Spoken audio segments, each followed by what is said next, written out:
Students, आज का हमारा जो टॉपिक है बायोटेक्नोलॉजी के अंतर्गत उसके क्या एप्लीकेशंस है, बायोटेक्नोलॉजी के कौन कौन से अनुप्रयोग है किस क्षेत्र में, उसके अंतर्गत बहुत सारे टॉपिक्स हैं जैसे स्टेम सेल थेरेपी है, जेनेटिकल मॉडिफाइड फूड है, वैक्सीनेशन है, टीकाकरण है। अभी आप देख रहे हैं कोरोना का वैक्सीनेशन चल रहा है, महाअभियान है ना। इसी तरह से बहुत सारे ट्रांसजेनिक जीव है, बायोपायरेसी, बायोपोटेंट, ये सब इसी के अंतर्गत आता है। पारजीवी जीव होता है, तो ये ट्रांसजेनिक जीव वगैरह सब इसके अंतर्गत आते हैं। तो इसी में से आज हम बात करेंगे इंटरफेरॉन्स पे कि इंटरफेरॉन क्या होता है या इंटरफेरॉन का क्या उपयोग होता है। तो आपने देखा होगा कि हमारे शरीर में जब किसी प्रकार की कोई बीमारी होती है ना, तो कहते हैं कि यदि आप बीमार हुए हैं तो यदि आपका प्रतिरक्षात्मक तंत्र मजबूत होगा, प्रतिरक्षा प्रणाली मजबूत होगी तो आप उतनी जल्दी स्वस्थ होंगे। यदि आपका प्रतिरक्षात्मक तंत्र जो है वो मजबूत नहीं है, आपकी WBC कोशिकाएं जो है वो परफेक्ट नहीं है, बॉडी में जितनी मात्रा में होना चाहिए नहीं बन रही है, तो आप बार बार क्या होते हैं, बीमार पड़ जाते हैं, क्योंकि वो हमारी रोग प्रतिरोधक क्षमता को कम करती है। तो ऐसे ही उनमें से एक है इंटरफेरॉन। इंटरफेरॉन में क्या होता है कि जब हमारे शरीर की कोई भी कोशिका वायरस द्वारा संक्रमित हो जाती है, तो वायरसों द्वारा संक्रमित कोशिकाएं विशेष एंटीवायरल प्रोटीन, जिसे हम इम्यूनोग्लोबुलिन भी कहते हैं, एंटीवायरल प्रोटीन बनाती है। देखो आपको इसको मैं चित्र के माध्यम से समझा रही हूँ।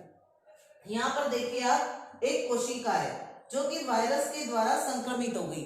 मान लीजिए शरीर की हमारी कोई कोशिका है, उस पर एक विषाणु ने आके आक्रमण किया, विषाणु ने आके अटैक किया। अब ये कोशिका कैसी हो गई, संक्रमित हो गई।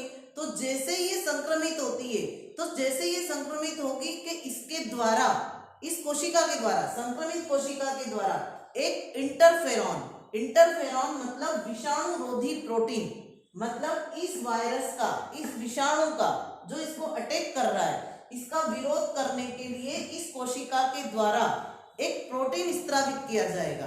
क्या किया जाएगा, प्रोटीन, उसको कहते हैं विषाणु रोधी प्रोटीन, और उसी का नाम है इंटरफेरॉन, या जिसको हम इम्यूनोग्लोबुलिन प्रोटीन भी कहते हैं।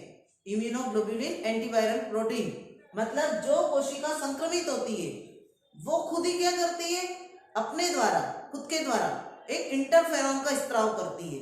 इंटरफेरॉन मतलब विषाणुओं का विरोध करने वाली प्रोटीन, जिसको हम इम्यूनोग्लोबुलिन प्रोटीन भी कहते हैं, या जिसको हम इंटरफेरॉन कहते हैं। अब क्या होगा कि ये जो बना है इंटरफेरॉन है ना, इसलिए इंटरफेरॉन क्या करेगा, आसपास की जो स्वस्थ कोशिकाएं हैं उनके आसपास एक लेयर बना देगा। ये देखो यहाँ पे बन गई इंटरफेरॉन की लेयर, तो ये तो ग्रसित हो गई है, लेकिन ये दूसरी कोशिकाओं को इससे ग्रसित नहीं होने देगी, इस विषाणु से ग्रसित नहीं होने देगी।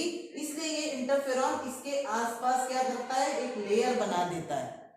ठीक है, तो इसमें क्या लिखा हुआ है, जब हमारे शरीर की कोई भी कोशिका विषाणु द्वारा या वायरस द्वारा संक्रमित होती है, तो विषाणुओं द्वारा संक्रमित कोशिकाएं विशेष एंटीवायरल प्रोटीन, जिसको हम इम्यूनोग्लोबुलिन एंटीवायरल प्रोटीन भी कहते हैं, वो बनाती है।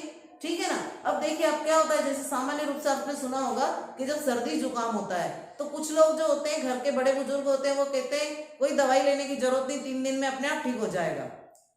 सर्दी जुकाम में क्या होता है, वायरल इन्फेक्शन है, और ये इंटरफेरॉन वायरल इन्फेक्शन में ही बनते हैं, बैक्टीरियल में नहीं, जीवाणु द्वारा नहीं। जब हमको विषाणु द्वारा इन्फेक्शन होता है तो विषाणु रोधी प्रोटीन बनती है, उसको इंटरफेरॉन कहते हैं। तो सर्दी जुकाम का ऐसे होता है, हमको किससे होता है, विषाणु से होता है, वायरल इन्फेक्शन है। तो सर्दी जुकाम जब होता है तो हमारे शरीर में क्या होता है, इंटरफेरॉन बनने लगते हैं। तो इंटरफेरॉन बनने के कारण जो एक कोशिका संक्रमित हो गई है, लेकिन वो अपने आसपास की कोशिकाओं को संक्रमित नहीं होने देगी, क्योंकि उसके आसपास इंटरफेरॉन बन गए, तो वो संक्रमित नहीं होगी। और धीरे धीरे इतने इंटरफेरॉन बन जाते हैं कि वो कोशिकाएं संक्रमित, जो बची हुई है स्वस्थ कोशिकाएं, वो सब इंटरफेरॉन से क्या हो जाती है, कवर्ड हो जाती है, जिसके कारण बाकी कोशिकाएं जो है वो संक्रमित नहीं होगी। तो सर्दी जो है हमको धीरे धीरे क्या हो जाएगी, ठीक हो जाएगी। हाथ पैर दर्द होना और ये दवाइयों से ठीक हो जाते हैं। लेकिन वायरल विषाणु क्या होते हैं, इसमें वृद्धि उनकी जो होती है वो रुक जाती है। संक्रमण तो करेंगे वो, लेकिन उनका जो डुप्लीकेशन होता है, गुणन जो होता है, वो रुक जाता है, क्योंकि विषाणुओं में गुणन की क्षमता होती है। अब देखिए आप यहाँ पर खोज किसने की थी, इनकी खोज की थी, या फिर सबसे पहले ये देखिए कि इसी एंटीवायरल प्रोटीन या विषाणु रोधी प्रोटीन को इंटरफेरॉन कहते हैं। इंटरफेरॉन को एक शब्द में कहते हैं विषाणु रोधी प्रोटीन। विषाणुओं का विरोध करने वाली प्रोटीन इंटरफेरॉन, है ना। ये विषाणु के प्रथम संक्रमण के बाद उत्पन्न होते हैं, प्रथम संक्रमण के बाद उत्पन्न होते हैं, पहली बार जब विषाणु संक्रमण होते हैं, और विषाणु के द्वितीय आक्रमण से जीव की क्या करते हैं, रक्षा करते हैं, क्योंकि बॉडी में बन गए इंटरफेरॉन। अब वही वाले वायरस आएंगे तो ये क्या करेगी, उसका विरोध करेगी। पहली बार में थी नहीं, दूसरी बार में बन गई, है ना। और इसकी खोज की थी आइजैक और लिंडेमान द्वारा, ये साइंटिस्ट है, इनके द्वारा इसकी खोज की गई थी। प्रकार इसके 3 है, अल्फा, बीटा और गामा, अल्फा, बीटा और गामा। तो ये ल्यूकोसाइट्स के द्वारा, ये फाइब्रोब्लास्ट के द्वारा, और ये टी सेल्स और इनके सेल्स, इनके द्वारा जो है इसका स्त्राव किया जाता है। कुल मिला के इंटरफेरॉन डब्ल्यूबीसी के द्वारा स्त्रावित किए जाते हैं, डब्ल्यूबीसी कोशिकाएं जो होती है। लक्षण, क्या लक्षण है इनके कैरेक्टर, इंटरफेरॉन छोटे प्रोटीन समूह होते हैं, एक प्रकार के प्रोटीन है ये, क्या है, एक प्रकार के प्रोटीन, विषाणु रोधी प्रोटीन। प्रत्येक इंटरफेरॉन की अपनी विशेषता होती है, सब अलग अलग प्रकार के इंटरफेरॉन होते हैं। ये सीधे विषाणु से क्रिया नहीं करते, जाके डायरेक्ट विषाणु से क्रिया नहीं करेंगे, बल्कि ऐसे एंजाइम से स्त्रावित करते हैं जो उसके गुणन को रोक देते हैं। डायरेक्ट जाके कभी भी ये इंटरफेरॉन जो है ये विषाणु से क्रिया नहीं करते, बल्कि ये क्या करते हैं, इस प्रकार के एंजाइम का स्त्राव करते हैं जो विषाणुओं के गुणन को, मतलब उसके 1 से 2, 2 से 4 जो वृद्धि होती है विषाणुओं की, उसको रोक देते हैं। ये जन्मजात प्रतिरक्षा प्रणाली है।